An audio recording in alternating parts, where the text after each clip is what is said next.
Саламатсыздар ма? Отырамыз. Бүгінгі көңіл күйіміз қалай? Ал балалар, біз өткен жолы туынды табу формулаларына байланысты бірнеше есептер шығардық, я? Қазір біз туынды табу формулаларын еске түсірейік.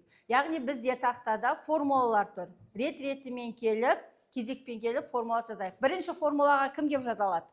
X-тің n дәрежесінің туындысы неге тең? Шыға ғой.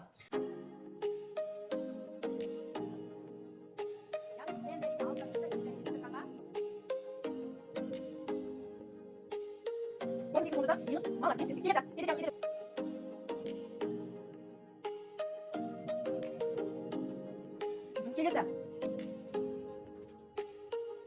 Кім шығады?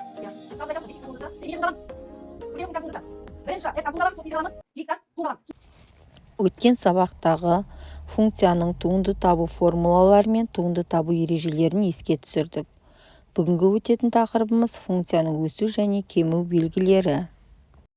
Бұрын кез келген функцияның өсу және кему белгілерін графикке қарап отырып айта алатын едік, я? Айта аламыз ғой, график берілсе, я? Қай аралықта функция өседі, немесе қай аралықта функция кемейді. Енді біз бұдан былай функция егер бізге берілетін болса, оның графигін салмай, туынды табу ережелері арқылы функцияның өсу және кему аралықтарын таба аламыз. Түсінікті ма? Енді егерде бізге y-тең дифференциалданатын y-тең f от x функциясы берілсе, онда функция x аралығында өспелі болады. Ал егерде f от x функциясының туындысы кіші нөлден болатын болса, онда функция x аралығында кемімелі болады. Функцияның өсу және кему аралықтарын табу тек математикада емес, өмірдің көптеген саласында қолданылады. Қарапайым тілмен айтқанда, бұл қай кезде өседі, қай кезде азаяды дегенді түсінуге көмектеседі. Экономикада, мысалы, тауар бағасы немесе табыс уақытқа байланысты қалай өзгереді, қай кезде пайда өседі, қай кезде шығын көбейеді. Компаниялар осы арқылы дұрыс шешім қабылдайды. Медицинада адамның дене қызуы, қан қысымы сияқты көрсеткіштер қай уақытта өседі, қай уақытта төмендейді, яғни ауырлау кезеңі, жазылу кезеңі. Физикада, табиғатта, IT-де қолданылады. Функцияның өсу кему аралығы өзгерісті бақылауға, болжау жасауға, дұрыс шешім қабылдауға көмектеседі. Енді функция өсу және кему аралықтарын табу алгоритміне тоқталайық. Функцияның несін табады екенбіз? Анықталу облысын. Біз анықталу облысын екенін білеміз ғой, кез келген функцияның біз анықталу облысын таба аламыз. Екінші, функцияның туындысын есептеу. Біз функцияның туындысын таба аламыз ба?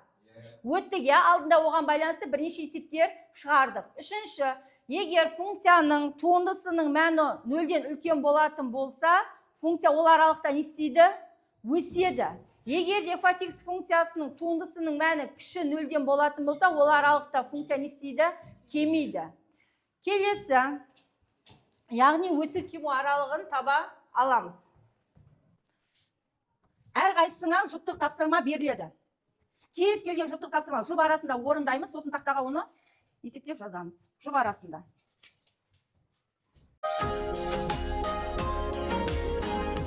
Анықталу облысын табамыз. Я? Келесі функцияның туындысын табамыз.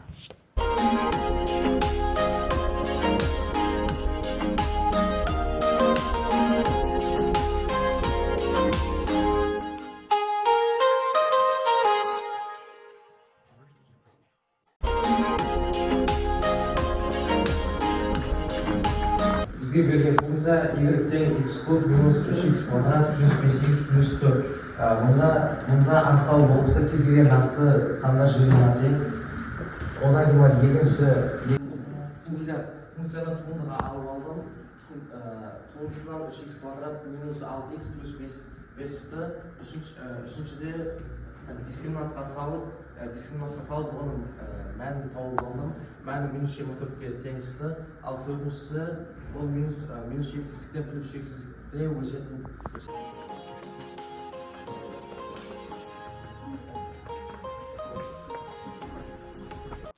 Маған берілген функция x куб азайту 3x плюс 5. Бұл функцияның анықталу облысы кез келген нақты сандардың жиынтығына тең болады. яғни солайша біз бұл функцияның туындысын таба отырып 3x квадрат минус 3 деп шығара келеміз. Және осылайша біз бұл функцияны нөлге теңестіріп 3x квадрат минус 3 тең 0 деп шығарамыз. Солайша 3x квадрат тең 3-ге, x квадрат тең 1-ге, x тең плюс-минус 1-ге тең болады. Плюс аралығында өседі, минус аралығында кемейді. Солайша кемейтін аралықтар минус 1-ден 1-ге дейін кемейді.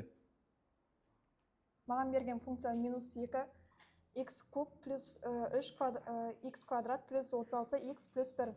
Біріншісінде анықтау болса кез келген нақты сат жиынтығына тең. Екіншісінде осы функцияны туындыға салып алдық. Туындының нәтижесінде минус 6x квадрат плюс 6x плюс 36-ға тең. Функцияны нөлге теңестіріп алғанда, дискриминант арқылы шығарғанда, оның жауабы 3 пен минус 2-ге тең болды. Соңында нәтижесінде оны аралыққа салған кезде минус шексіздіктен минус 2-ге дейін кемейді, 3 пен плюс шексіздікке дейін кемейді, ал минус 2 мен 3 аралығында өседі. Туындының көмегімен график сызбай өсу және кему аралықтарын анықтадық, я? Ал енді соның дұрыстығына көз жеткізу үшін графикке мән берейік. Енді минус 2x куб плюс 3x квадрат плюс 36x қосу 1-дің кему аралығы қараңдаршы, минус шексіздіктен минус 2-ге дейін не істеп жатыр график? Кеміп жатыр. Сосын минус 2 мен 3-дің аралығында функция не істейді? Өседі. Ал 3-тен плюс шексіздікке дейін қалай? Қайтадан функция кеміп жатыр, я? Яғни балжаның шығарған есебі дұрыс. Топтық жұмыста функцияның өсу кему аралықтарын әр салада қолдануына байланысты тапсырмалар берілді. Топтық тапсырмада әр топ 2 ұяшықты таңдап тапсырмаларды орындайды.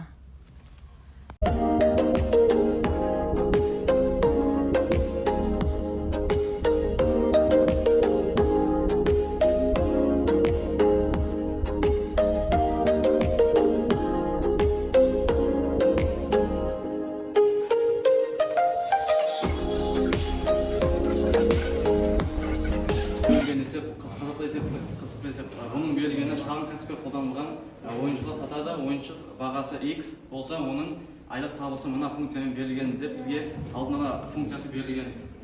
Функция бізде минус 2x квадрат плюс 16x минус 24. Ең алдымен біз бұның анықтау облысын таба аламыз. Бұның анықтау облысы кез келген нақтында жиынына тең болады. Екіншіден біз бұл функцияның туындысын таба аламыз. Бұл функцияның туындысы минус 4x плюс 16 болады.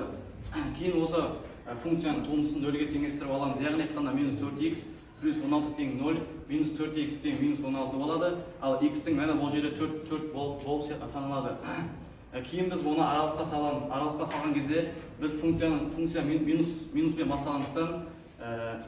басталғандықтан плюс және минус деп аламыз. Яғни айтқанда минус шексіздіктен плюс 4-ге дейін бұл функция артады, ал 4-тен плюс шексіздікке дейін кемейді.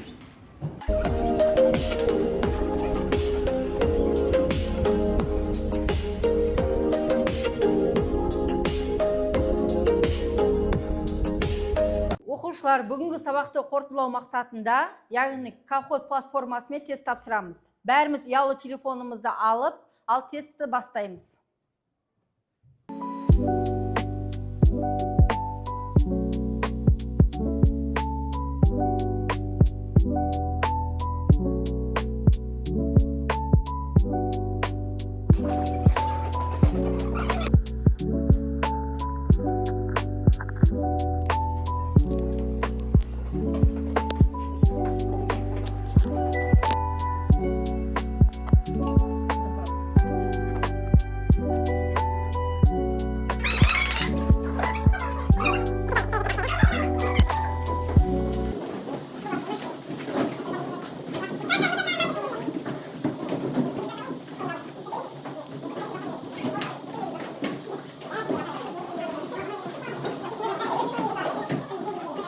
Бүгінгі өткен сабақтан маған сұрақтар бар ма?